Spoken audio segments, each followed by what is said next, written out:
Hey everybody, welcome back to Small Town Music. Laura is back this week with us, so if you're watching on the YouTube, then you can see her, but then you'll also hear her on the podcast. All right. Yeah, so this week we want to talk about musicals. It's that time of year for a lot of people. Yeah, we've had a spring play happening at our school. Lots of other schools in our area have been doing musicals, and I know I'm thinking about what musical we're going to do next year. So we thought, why not do an episode on doing a musical and how to do them successfully. We've had a really strong program for many years, and so I just wanted to share a little bit of wisdom with you today about that. Yeah, so I'll give some background about my experience with musicals. My high school did not do them. In college, I went to IU, Indiana University. So they did not do like your average. I mean, it was like professional quality musical / opera, and I was not good enough to be in the pit for those. I play the oboe just fine, but like, when you're up against some of the best college performers in the country. Anyway, so like I really had zero experience with what being in a musical, what practicing for a musical looks like until I got to Bloomfield, and it's a beast, and I love it. I think it's great. I'm super excited that I get this experience. But yeah, I had absolutely no experience going into it, so I'm really glad that Laura had to pull me along and teach me everything about it. Yeah, so I've done musicals, ever since I was in high school, and I've done some community productions as well. So I think just kind of go through some of the things you can do to be successful. And one of the biggest errors that we see whenever we go and see schools or we hear about things that they're doing is that directors tend to be like, oh, I want to do this musical. Or their kids, they think they're doing it for their kids, and their kids are like, we want to do Les Mis. I do this with programming concert music too, that I get really ambitious because I get really excited about, my cat's going to join us. Thank you. I get really excited about this really cool piece of music I did in high school, or I know that it exists, and I know that this is Smelly Cat. I don't think he's made an appearance yet. He comes around sometimes. But, it's we do this music that it's I did in high school, and I want my kids to experience it, and I ramrod it through, and it's terrible, and they are not successful. And so I've just automatically set my kids up for a failure because I decide I want to challenge them and overprogram. So, number one piece of advice is choose the musical that is going to fit your kids. If you have an amazing male lead, then use him and find a show that is going to let them shine. If you have... It's my cat. If you have an amazing group of seniors who are really independent and strong, then find a show that has lots of leading roles. If you're, on the other hand, if you have one really strong girl and then a whole bunch of kids that will be really great in the chorus and are going to be really great in a few years, then find a show that has a good leading lady and that you can build up, that has easier music, and you can use that to build up. So just choose shows that will allow you to highlight the strengths of your program and to cover up, to conceal maybe some of your program's weaknesses. And another thing to consider are things like, do you go with a known title? There are obviously, titles that people know. If you do Cinderella, Grease, Joseph and the Amazing Technicolor Dreamcoat, Seussical the musical. People may not have heard of the musical, but they know Dr. Seuss. Right. Yeah, things that people, Are you going to sell tickets to it? Or is it going to be Little Women the musical? A beautiful musical. Which is an amazing musical. We did Little Women a few years ago. It's probably one of my favorites. Semicolon, however, comma. We did not sell out. Right. Because people are thinking, Little Women? Why would I want to see a musical about that? But it's amazing. It's amazing. And So I think especially if you're getting started, if you're really trying to build up excitement, then try to aim towards titles that people will recognize or will at least have a common story. The musical Honk is a fantastic rendition of the story of the Ugly Duckling. It's a great way to pull in younger kids to build up your program and still highlight some older ones. So consider, like, if you know you need to build up an audience, choose those more popular titles. If you already have a more established program and you know that you've got a whole bunch of parents that are going to come anyways, no matter what they do, then that's a good chance to pull in maybe some lesser known works and expand your kids' repertoire. We did Matilda a couple years ago. It's fantastic. And I had no idea we would sell out 3 nights in a row. It was fantastic. It was amazing. Like, I don't know what happened, if opening night was just fantastic. I mean, all the shows we like pulled it together and it was good. But like, I don't know if people just knew it or knew, like I grew up with like the 90s movie with Danny DeVito. And I was like, oh, Matilda, cool. Like, I don't know. But like, that one for us was kind of amazing. Like how well that one did. Yeah. So choose for your kids. Choosing whether you should go for a well-known title or something a little bit lesser known. The other piece here is consider the music. Consider the style of music and what style of singers your kids are and what instrumentation you have available to you. If you're going to choose a classic Rodgers and Hammerstein, that's going to be calling for your kids to sing in a much more classical way.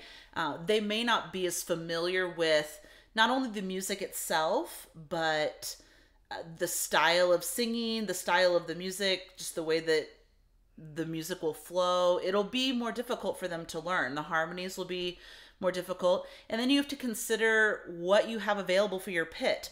We don't have an orchestra program at our school, so something that's very string heavy is really difficult for us. But we've had a lot of success with shows with a more modern rock style because we have those kinds of people. So I'll let Katie kind of talk about the pit because she runs that for us.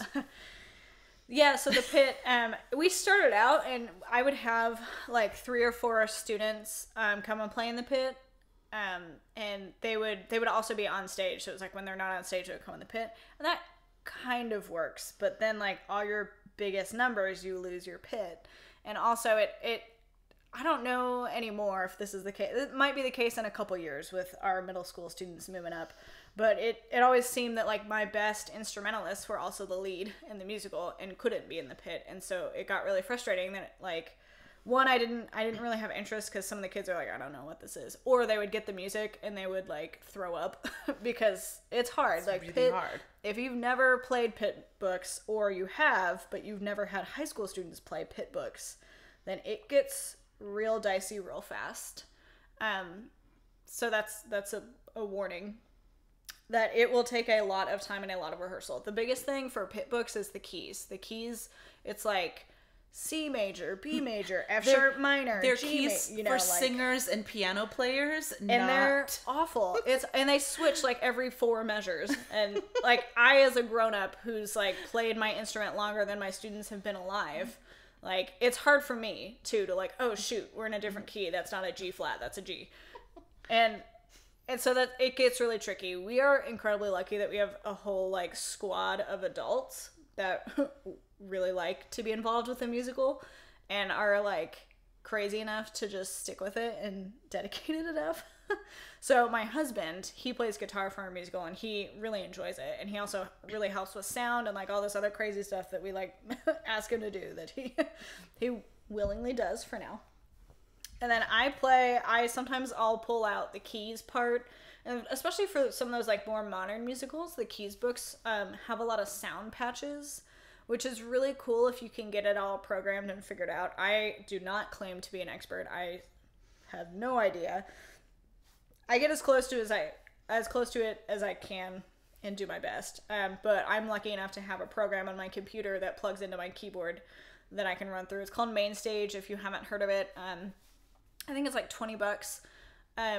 Just shout out to Apple products. If you have a MacBook, There's so like right now we're recording with Logic Pro, and then I edit our videos with Final Cut Pro, and then I use MainStage for keyboarding purposes at like in my personal life and also at school. And there's an education bundle that you can get all those programs plus a couple more for only like $200, and it's a really sweet deal. So you should potentially look into that. And I like for your own personal use, even like I use it for school all the time, but for personal projects. Anyway, moving on. So we have guitarist who's an adult who's pretty phenomenal. We have me who's pretty okay. We have another pianist that comes in, and we'll kind of she has like the whole piano vocal score usually, and so she'll like try to cover the parts that are missing a little bit. We have some of the area band directors, because they like me. they come and do our musicals sometimes. There's like one of our first grade teachers who his whole family has like been in the band and music program their whole lives, and they just love it, so they come back and do it as well. We've had former directors come back, and if they're like close by, they can come back and do the musical. So I just kind of ask people, and we make it work. This past year for like the bass part, because in these modern rock pit musicals, the bass part is incredibly important. I mean, it's important always. We ended up having someone play it on a keyboard, which wasn't like the best sound, but it was close enough that we could make it work and make it pretty okay. And we ended up we had a pretty crappy keyboard at first, and then we ended up getting a much better one down the road. But that's kind of how we structure our pit. It's a whole community effort, which is also really cool that like the kids get to see these adults who have graduated and maybe gotten other jobs, but they're still involved in music and they're still like dedicated. And I think that builds a lot of morale, that they see these adults that care about them and that want to do this. And again, if I have kids that are just real rock stars and really dedicated to the pit, then by all means they can do it, but they really have to understand the time commitment. And it is a hefty time commitment for about, and really like it's a month of their life. Like it's a lot for a month, but like we're asking them, for a month to really commit. Like Laura said about, I don't know if you said this, we may have talked about it earlier. Kids need a lot of time with this. Yeah. That like, and I mean, and adults too, just to like know the musical well enough when, the lead character skips a whole 8-bar phrase and now we're on the next part, then we all kind of collectively know like, okay, letter G and now. And it's really helpful when you know the book well enough for everybody that you kind of anticipate that. But kids will need a lot of time to get to know the music, to become familiar with it, and to get really comfortable. Yeah, I think that's probably maybe the second, thing to do or not do is to, I guess rather to not do is to underestimate how much time it's going to take for these kids to become really confident. And it's not just about they learned their lines or they've sung their music well. I have a poster on my wall in my classroom that says, don't practice until you get it right, practice until you can't get it wrong. And that really has to become your mantra with a musical, because these kids, they have to know and be confident so that they can really act and they can emote and they can connect with each other and connect with their audiences, because theater is about relationships. It's about relationships among the actors. It's relationships among the actors and the audience. It's a relationship among the characters. And if they're so busy worrying about, counting their dance steps or trying to get their entrance or remembering their lines or their lyrics, then that's what the audience is going to see. They're going to see kids that are trying to remember their parts. And so really give yourself time. And that means some late nights for us. It's about 2 weeks of really late nights. And so we pretty much, for about a month, we are every day, 4 to 5 days a week, about 3 to 4 hour rehearsals after school. Yeah, the 3 days leading up to our performance, because we do Thursday, Friday, Saturday, Sunday performance. So the 3 days, the tech week leading up, Monday, Tuesday, Wednesday, it's about 5 hours or more of practice, depending on our needs. You know, and that, because that gives us time to run full shows, to give notes. We always have parents bring in dinner. That's really nice. That's kind of a cool, like, community building thing too, that, like, we all get to eat dinner together. Yeah. And so just don't underestimate the amount of time that it takes for this to happen. And, you know, and as you're planning that, set deadlines and expect them and expect the kids to meet those deadlines. So, you know, we always say that we get into our stage about 3 to 4 weeks before our show. And so we always say that there are no scripts allowed on that stage. So we expect them to be completely memorized by those 3 weeks ahead. And we hold them to that. Like, we'll have our stage manager with a script in in the house to help them. On the rare occasion, there's maybe a part or two that they stumble over their lines, which again comes back to the doing it enough times that they can't get it wrong. Right. That they will not forget it. And they don't realize it's always, you know, everything's been completely fine. They've had their scripts, they've been writing all their blocking down, everything's been great until you take that crutch away. And then they very quickly, I mean, we don't call it a run through, we call it a stumble through. Yeah. Sometimes a crawl through, because they realize very quickly how much they don't know.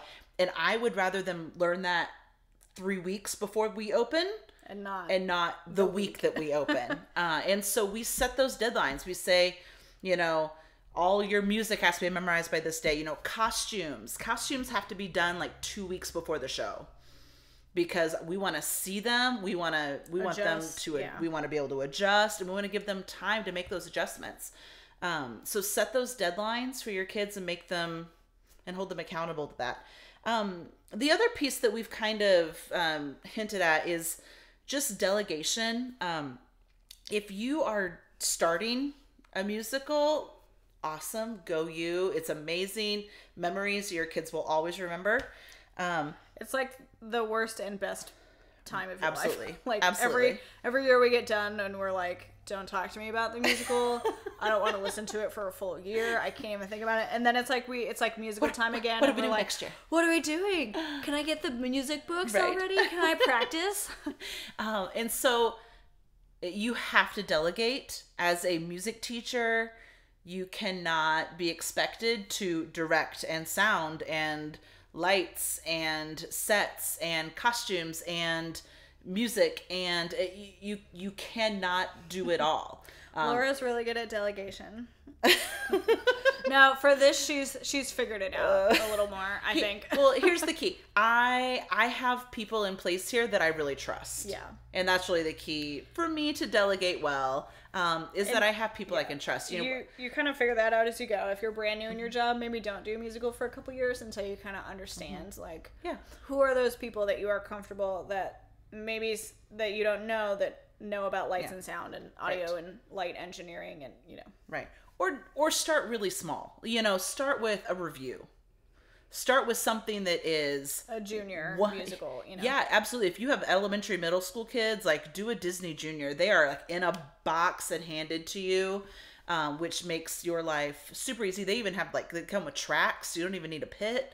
They are fantastic ways to get started, and your kids know them. Your audience knows them. They're in keys that are friendly for younger singers. But even starting, with high school kids, if you start with a review that is one set, one costume per kid, maybe only 4 or 5 singers, start there, because that's going to be a lot easier to pull off with you and your 1 or 2 parents that are coming alongside you. And I think shoving kids into a major production like we do is really rattling for them, and maybe going to scare them off. So starting... start smaller scale. Don't try to win. I don't know. Isn't there a high school award, Tony high school thing? Sure. I don't know. I don't know the name of it because I'm not smart enough. But don't go out and say you're gonna we're gonna get best musical in the state. That's not a thing in Indiana, at least. I don't know. But it's okay if your set is bare minimum. If you have to beg, borrow, steal from your neighboring school, it's okay. Start with what you have and then build from there. Yeah. So reach out. my other point that I really wanted to make is, build that culture of family. Like she was talking about, the family that just keeps coming back, to help in the pit and to help with costumes. And it's because they've been part of this family for so long. We have parents come in and bring meals to the kids. It's not just us and the kids that are at rehearsal. There are probably 5 to 10 other adults at rehearsal, in those last few weeks, because they're there fitting for costumes and working on sets and adjusting the sound and in the pit and working on the lights, and it becomes this family, cleaning up the theater that we use, and right, and we make our kids do chores to keep our space clean, to make sure that they clean up after themselves, and so it really does kind of become a home. So yeah, I think that's. Real quick, we should probably talk about like tracks versus live music. Mm-hmm. And I was just talking to someone about this today, because I just got done with. I was actually in the pit for another school's musical, so like I help out my other friends with the understanding that hopefully they'll come and help me out too. And they had done tracks for a while, and I think that's obviously like that's a little easier because you don't have to get a whole pit band, you don't have to do the pit practices, you don't have to we have keyboards, so how are we gonna make them sound good, and we have a live drum set, like an acoustic drum set, how are we gonna make that not be the only thing everybody hears? I have this kid who really really really wants to do pit music, but they're really struggling with the book, okay, the stage or the stage actor, the people on stage have so I think Laura can speak a little more to this because she has a little more experience with tracks. I've only ever done live music for our musicals. And I love it. I think it's great. I think it's an amazing experience for the kids to be with live musicians. I think it just sounds better. It sounds a lot cooler to have live music on stage. Yeah, my predecessor always did tracks. So whenever I did my musicals in high school, we always sang to tracks.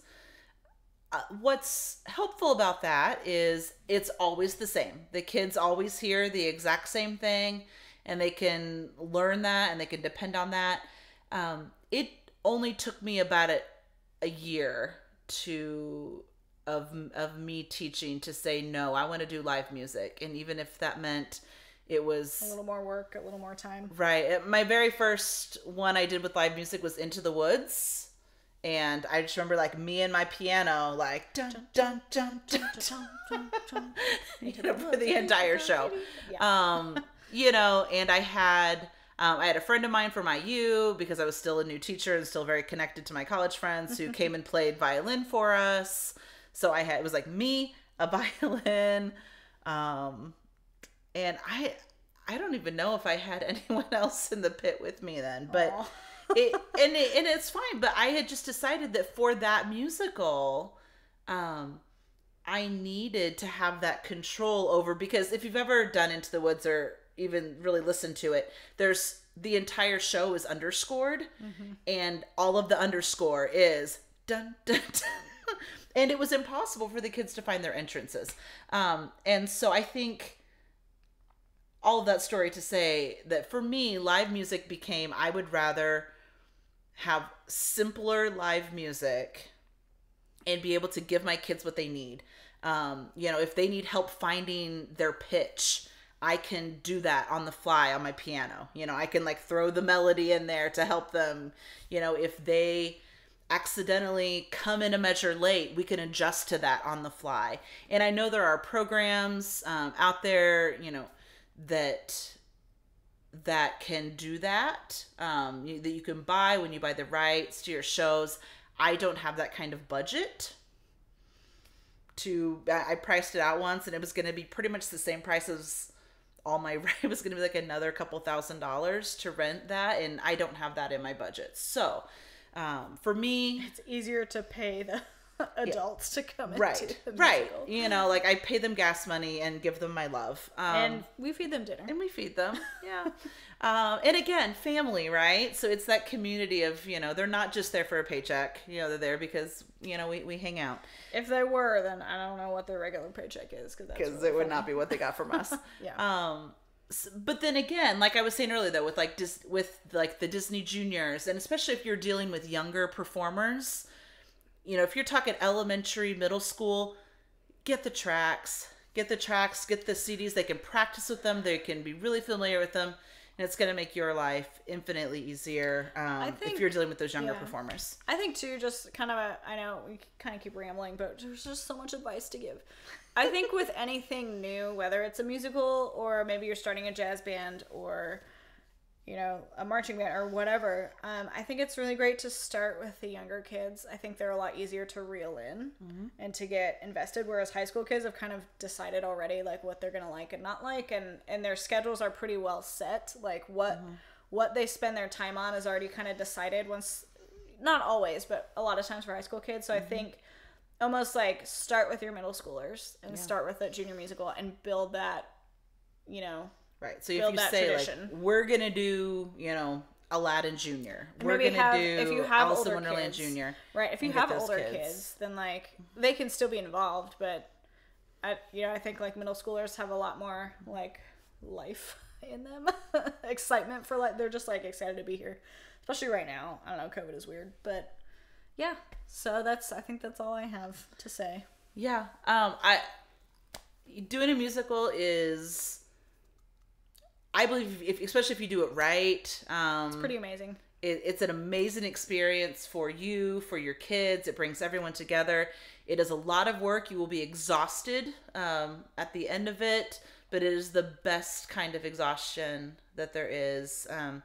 And so if you have any questions, please reach out. I am happy to help give advice on musicals. If you want to tell me your situation, I will do my best to feed you some of what I know could be successful for you, or just advice on really anything. And if I don't know the answer, I probably have someone who can help get you the answer. So please reach out if there's anything else we can do to help. Email smalltownmusicpodcast@gmail.com. We have not gotten any emails yet. Be the first one. Yeah, I would love to hear from y'all. Especially if you have idea. If you're like, oh, they keep talking about all this stuff and I really need to know about XYZ, then, like, email us. We would love to do, like, a request show of, like, you know, Timmy, imaginary. I always use imaginary Johnny in my classroom. I don't know who you are listening, but just let us know what you want to hear about. Instagram, small.townmusic. And then TikTok. We do have TikTok videos. We have 2. I'll post more, I promise. That's all here. I'm way too old for that. But Small Town Music on TikTok, Small Town Music on YouTube. Please like and subscribe. Please subscribe to our podcast. Feel free to leave us a review. Hopefully it's positive. Thank you for listening.